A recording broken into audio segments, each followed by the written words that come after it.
Despite my improvement, it seems I may not need to enter the ring after all. Although there's always a need for some combatants, reliable collectors are apparently far more valuable. As long as I keep what I've been doing, Marcus believes our current work will last for many months to come. I'll be able to make a comfortable living doing despicable, legally questionable work.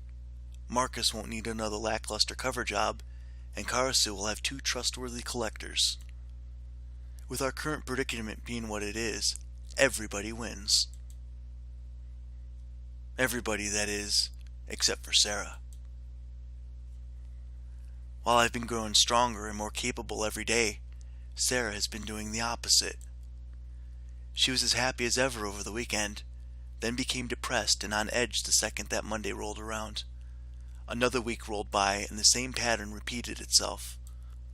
Lately, Sarah's returning with misery so obvious that it pains me to simply look at her, let alone once again ask her what's wrong. Her mental state just continues to degrade, and she won't tell me a thing. Yesterday afternoon, Sarah practically broke down the moment I returned. She cried and cried, allowing herself no reprieve as she silently wept for a reason still unknown. I carefully looked her over, noticing no physical injuries of any kind. Her clothes weren't torn, her hair was straight, nothing was amiss. All I could do was offer Sarah a shoulder to cry on as I attempted to console her, holding her tight until I was on the verge of tears myself. I don't know what's worse, seeing the only loved one I have in such a state, or feeling powerless to do a thing about it. This morning, the day after her most recent grandiose episode, Sarah's gradual return to the world of the living brought with it a fresh attitude and renewed spirit. She quickly wiped her eyes and nose, changing into her school uniform, and began making breakfast. Whatever happened yesterday, it was nothing a good night's rest couldn't help rectify.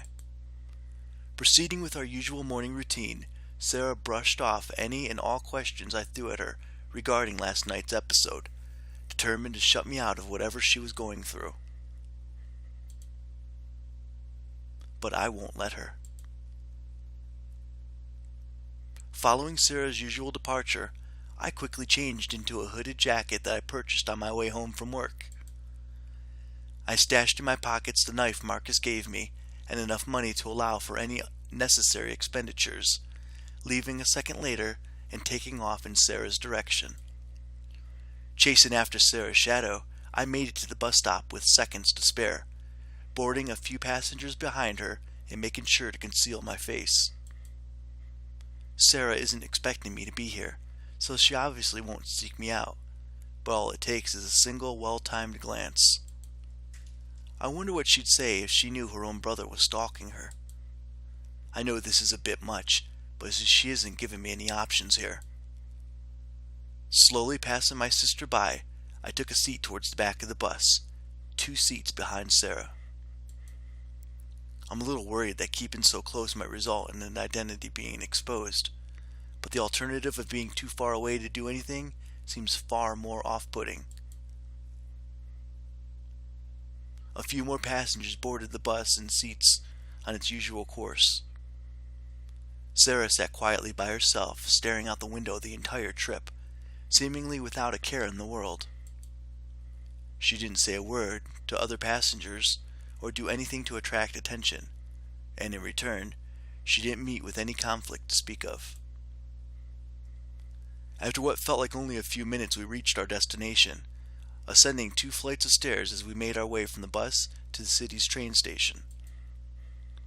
I continued to follow Sarah, but no matter how hard I looked, I couldn't find any reason for her recent depression.